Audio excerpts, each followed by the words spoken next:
Welcome to Flourish, where we explore how to nurture, coach, and inspire the children we love to let their genius blossom. I'm your host, Diane Flanagan, and a very proud parent of a young man named Nicholas, who turns out has developed his own gifts in life, and it's going well. Today, I wanted to talk about the power of paper, the importance of this renewable resource when it comes to education. As technology crept its way into the classroom, and specifically at the beginning of high school for Nicholas, there was a bit of a setback, and not for just him. The school was now going to try and be completely paperless. All the books were going to be on iPads, and all assignments were going to be written on laptop computers and submitted electronically to the teachers. Nicholas was to read practically everything on the iPad. How that was going to work, I had no idea. What I did know is it was not going to work for Nicholas. For Nicholas, among many other ways of learning, he is a tactile learner. He's hands-on, get messy, get in there, feel it, touch it, hear it, smell it, see it. Full-on immersion when he learns. So how do you read a book without touching it? How do you turn the pages and feel the progression, how far you are through that book? You can literally monitor how far you are through a book just by looking at what page you're on and the size of the book. And wow, I'm halfway there, or last chapter. And you don't even have to know it. You can literally see that and feel that sense of accomplishment. How do you How do you turn a page without maybe licking your fingers every now and then? I don't know. You can smell the pulp. You can smell the paper. And it really does immerse your senses, when you read. And how do you, dog ear a page? Because Nicholas would never do that to a book. But that's how I roll, and I still dog ear pages. And sometimes it's not even the page I'm on. Sometimes it might be a page I want to remember. So that kind of works well for me. And yeah, you can bookmark a page on an iPad or a tablet or a Kindle, but it just doesn't feel the same. It really doesn't. And actually, bookmarking was the demise of the iPad experience at school. The teacher told the students one day to read to page 50 in their new book. Okay, no problem. But the next day, when they came back to school, technically, some people were on page 50, but technically, some people were on page 42. How does that happen? No problem. Let's get everybody up to speed. Anyone who hasn't read to page 50 yet, please do so. The next morning, they come back. Some people are still on page 50, but then some people are on page 59. How does that happen? Well, it turns out some of the students were reading on their iPads vertically, in portrait mode, and some were reading horizontally in landscape mode. So the page numbers were never going to match up if that was the case. I believe moving forward they decided, hey, let's just read chapter 1 and we'll discuss. So that was no longer a variable, but it was a pretty interesting experiment, I have to say so. So you get the picture. In fact, You've probably visualized the scenario just by hearing this, and you can understand what I'm talking about, because I believe we all think in pictures. For Nicholas, though, he really needed a book. So in the beginning, I did buy paper copies of the books he had to read in school, just so he could continue learning without worrying about the struggle of technology and the coldness of an electronic device versus the warmth of paper. Another example would be when Nicholas was learning to talk and we would snuggle at night reading a storybook. Might have had one or two words on the pages, but we had a favorite book. Well, okay, he had a favorite book and I had a favorite way of reading it to him, but it was all about cats. There were happy cats and silly cats. There were cool cats and crazy cats. There were lazy, hazy, daisy cats. It was the funnest book ever. And we put a little jingle behind that. So it really made it interactive. And Nicholas learned that word cat pretty darn quick. But he could touch the book, feel the book, pretend to pet the little cats. It was so much easier on your eyes. You're not glowing in the dark. But the little jingle thing, I'm a cool cat, I'm a crazy cat, I'm a hazy, daisy, lazy cat. Okay, I can't sing, but it's fun. I think children's books are super fun because there's the alliteration, which happens when a word starts with the same sound. Yes, sound, not the same letter necessarily. And there's a lot of rhyming going on. And I think Mother Goose, she had it down pat.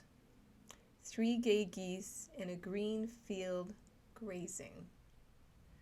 Gray were the geese, and green was the grazing. 3 Gray Geese by Mother Goose. That's a classic. One of my all-time favorites is more like the woodchuck. How much wood would a woodchuck chuck if a woodchuck could chuck wood? A woodchuck would chuck all the wood he could chuck if a woodchuck would chuck wood. And of course, that's a lot more fun when you start going, how much wood could a woodchuck chuck if a woodchuck would? You make a game out of it. So, can you hear the consonant? The harmony of each sentence? Not to mention how they kind of are a little bit of a tongue twister. In his book, Moonwalking with Einstein, Joshua Foer discusses the art and science of remembering everything. The brain best remembers things that are repeated, rhythmic, rhyming, structured, and above all else, easily visualized. Words that rhyme are much more memorable than words that don't. Dynamic images are more memorable than static images. Hence, alliteration aids memory. Then there's the sticky factor. I like this one the best. A striped skunk making a slam dunk is a stickier thought than trying to visualize some person doing an athletic activity.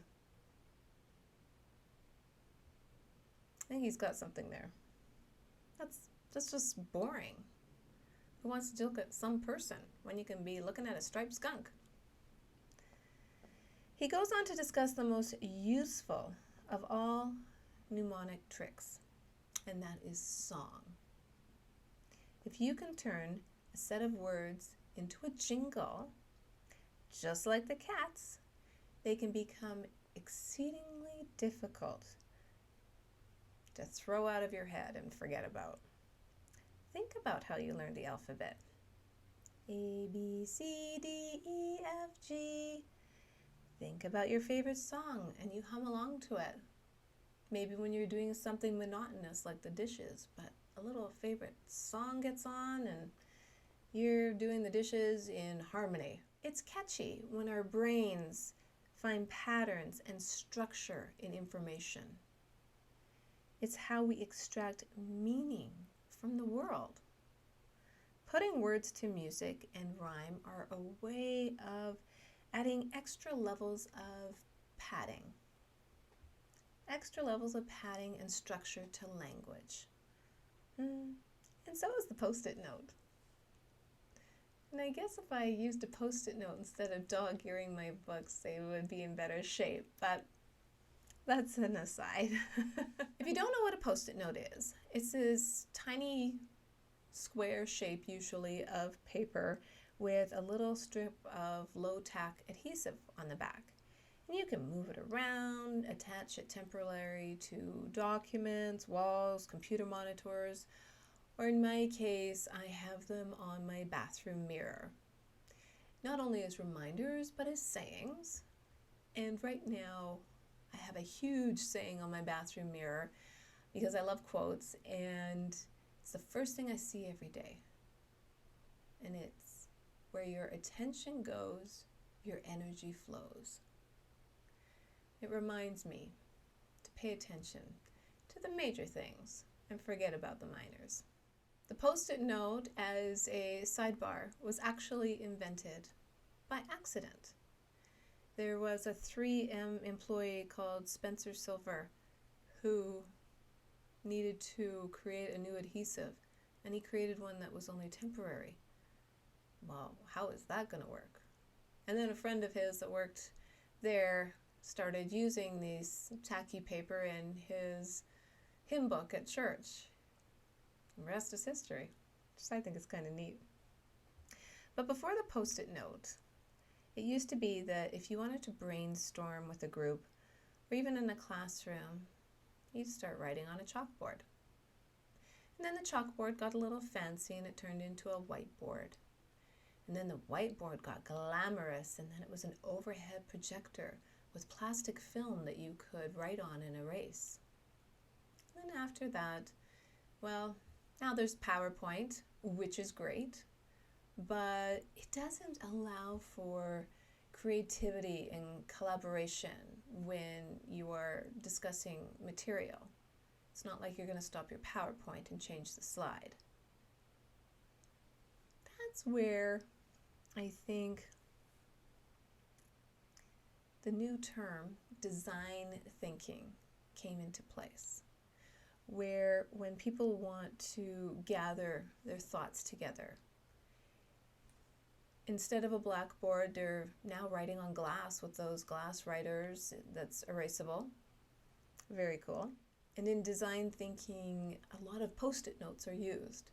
Scattered, organized, reorganized, moved around, different concepts flowing. That's good collaboration.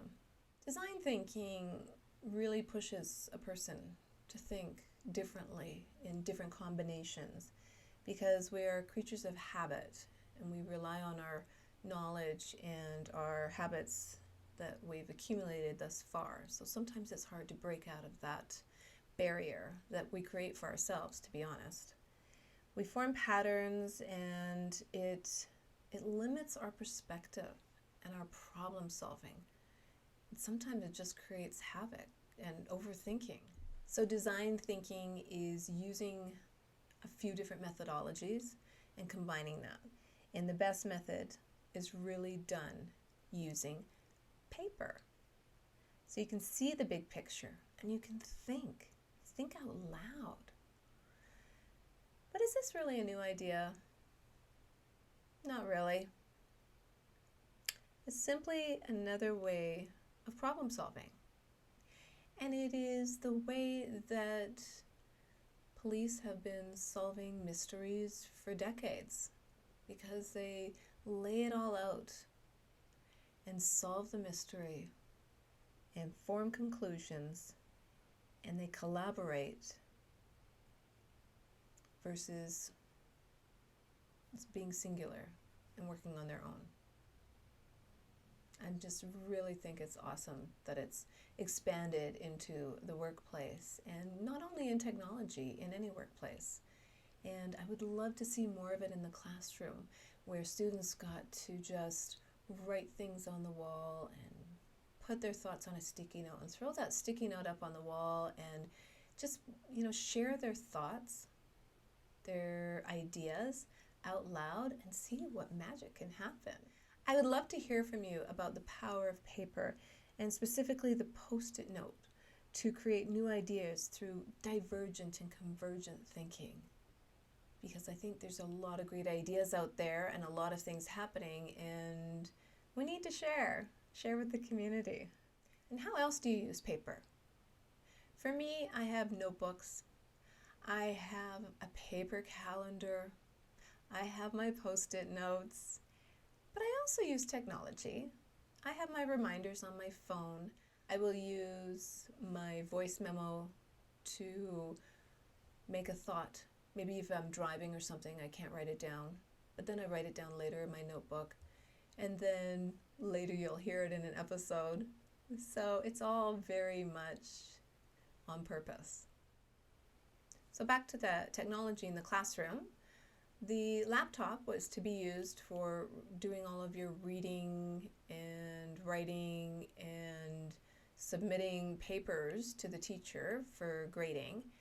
And Nicholas was okay with that, because the wonder of having a laptop to work on is he could print out his first draft. He could physically lay out the pages and make corrections, see the big picture. And for me, I really, really struggle with not printing. So if he wanted me to proofread something for punctuation or spelling errors, then it was much easier for me too, as a parent, to help him out in that regard in my proofreading. And I just love the exclamation point. I'm just going to say that. I probably overuse the exclamation mark, but I think it's just a fun way of saying yes, exclamation point. Thanks, exclamation point. Bing Crosby, hey, him and the Andrews sisters. You have to accentuate the positive. But that's the power of punctuation. And that's the power of looking at it on a piece of paper, because you can really, really feel and see what you're doing. Books and paper are like a superpower for children. So the next time you think it might be better to read something on an electronic device that literally glows in the dark, just remember two things. It helps your child learn, and when they're coloring on a piece of paper versus doodling on a device, you can always plant a tree. Yes, trees are a renewable resource. They're a natural resource. Unlike typing or texting, handwriting activates a part of our brain responsible for thinking, memory, and language, and it improves the composition and expression of ideas. However, handwriting is disappearing in the classroom, and that makes me sad. Even when Nicholas was going to school, it was all printing, and he literally learned cursive at home. And not very well, I have to say. And now that he's in university, he's actually learning cursive. He's teaching himself so he can write faster. And so there is some benefits to that. But I did do some reading online about the power of paper and handwriting. And I just wanted to share that with you because I really feel it's going by way of the dodo bird. It's literally becoming instinct, and it's a craft that should be continued. So I was reading on Psychology Today that scientists are discovering that learning cursive is an important tool for cognitive development, particularly in training the brain, which develops functional specialization that integrates both sensation, movement control, and thinking. Which I thought was quite interesting because paper and reading a book made of paper has similar benefits. So there's a spillover benefit of thinking skills used in reading and writing. To write legible cursive, legible, there's a key word, fine motor skills is needed. You have to pay attention and think about what you're doing. And you have to practice. So I know I said I wasn't going to get too brainy on you today, but I will share a few more points about the article. And it said, in learning to write by hand, even if it's just printing on paper, the brain must locate each stroke relative to the other strokes, learn and remember appropriate size, slant of global form, and feature detail characteristic of each letter. And finally, develop categorization skills. And this almost sounds like common sense. Cursive writing compared to printing should be even more beneficial because the movement tasks are more demanding. The letters are less stereotypical, and visual recognition creates a broader repertoire of letter representation. Cursive is also faster. And you create your own style. Everyone's fingerprint is unique, and I'm going to say everyone writes in cursive differently. It really is personal. There's a whole field of research called haptics, and I'm going to look into that more. But it talks about how cursive writing helps train the brain to integrate visual and tactile information and fine motor dexterity. It goes on to talk about how learning cursive is equivalent to learning a musical instrument. And not everybody can learn a musical instrument. Not everybody has access to classes, or maybe not even the instruments themselves. But everyone, and I mean everyone, has access to pen and paper. Or pencil, if you're just trying it out, start with a pencil and move up from there. Computers are wonderful. They are. And they are a necessary tool in our day and age. Indispensable. No question there. I'm not saying let's all go back to paper and pen and don't use computers. But what I'm saying is they are a tool that should be utilized for their powers. But we all know that they can sidetrack us. Sidetrack even the best of us from the task at hand, especially because they have so much to offer. The printed word, whether you're jotting down notes for yourself or reading from a book, can offer you just as many rewards. Plus, you can guarantee you won't have shiny object syndrome and get distracted easily. The visionary starts with a clean sheet of paper and reimagines the world. That's a quote by Malcolm Gladwell, who's very, very good writer, and I would highly recommend you give him a read sometime. So thank you, my friends, for listening. I so appreciate you spending your precious time with me. If you'd like to support the show, please go to the flourish.mom website and click on the patron link. I would also love to have some feedback and reviews, not to mention subscribers. Next week I'm going to talk about Remembrance Day. Well, Remembrance Day in Canada and Veterans Day in the US, and of course all those war heroes that should be recognized. So I'm very thankful that it's an annual tradition to recognize those who have served our country. And thank you, Nicholas, for the music composition. I absolutely adore it. We are all born with a gift. We are all born with purpose. life's journey is to hone and develop that gift as purpose changes within. Live well, my friends. I'll see you next week.